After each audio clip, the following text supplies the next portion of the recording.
রসুলুল্লাহ সাল্লাল্লাহু আলাইহি ওয়াসাল্লাম তিনি বলেছেন, আফজালুজ যিকর লা ইলাহা ইল্লাল্লাহ ওয়া আফজালুদ দুআ আলহামদুলিল্লাহ। সর্বশ্রেষ্ঠ জিকির আল্লাহ তাআলার স্মরণের যে বাক্য সেটা হচ্ছে লা ইলাহা ইল্লাল্লাহ। আর আল্লাহ তাআলার কাছে সর্বশ্রেষ্ঠ যে দোয়া সেটা হচ্ছে আলহামদুলিল্লাহ। আলহামদুলিল্লাহ হয়তো আল্লাহর প্রশংসা, কিন্তু এটা সবথেকে উত্তম দোয়া। আল্লাহ তাআলার কাছে কোনো কিছু চাইতে গেলে তার প্রশংসা করে চাইতে হয়।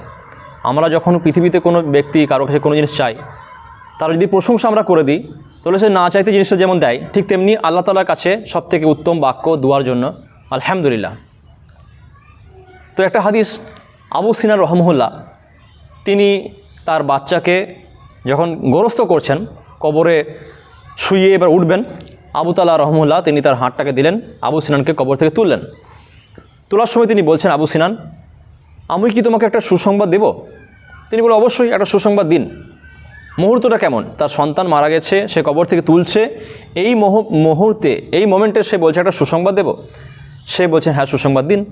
তিনি বলছেন, আবু মুসা আল আশআরি থেকে বর্ণিত, রাসূলুল্লাহ সাল্লাল্লাহু আলাইহি ওয়াসাল্লাম তিনি বলছেন, যখন কোনো ব্যক্তির সন্তান মারা যায়, যখন কোনো ব্যক্তির কোনো সন্তান মারা যায়, আল্লাহ তাআলা ফেরেশতাদেরকে ডেকে জিজ্ঞেস করেন যে তুমি কি বা তোমরা কি অমুক ব্যক্তির সন্তানকে আমার কাছে নিয়ে এসেছো, তার কাছ থেকে ছিনিয়ে নিয়ে এসেছো? ফেরেশতারা বলে যে হ্যাঁ আমরা নিয়ে এসেছি। আল্লাহ তাআলা আবার প্রশ্ন করেন যে তোমরা কি অমুক ব্যক্তির কলিজার টুকরাকে আমার কাছে নিয়ে এসেছো? তখন ফেরেশতারা বলে জি হ্যাঁ, আমি অমুক ব্যক্তির কলিজার টুকরাকে নিয়ে এসেছি। আল্লাহ তাআলা প্রশ্ন করেন যে যখন তোমরা ওই ব্যক্তির সন্তানকে আমার কাছে নিয়ে এলে, তখন সেই পিতাকে তোমরা কী রূপ পেলে? যদি সেই পিতা বলতে পারে আলহামদুলিল্লাহ, তাহলে ফেরেশতারা বলবে যে সে পিতা বলেছে আলহামদুলিল্লাহ, সে পড়েছে আলহামদুলিল্লাহ পড়েছে, এবং সে ইন্না লিল্লাহি ওয়া ইন্না ইলাইহি রাজিউন বলেছে। আল্লাহ তাআলা বলবে তোমরা সাক্ষ্য থাকো, আমি সেই পিতার জন্য একটা ঘর নির্মাণ করলাম জান্নাতে, যে ঘরটার নাম দিলাম আল বাইতুল হামদ, প্রশংসনীয় ঘর। একটা প্রশংসনীয় ঘর সেই পিতার জন্য দেওয়া হবে।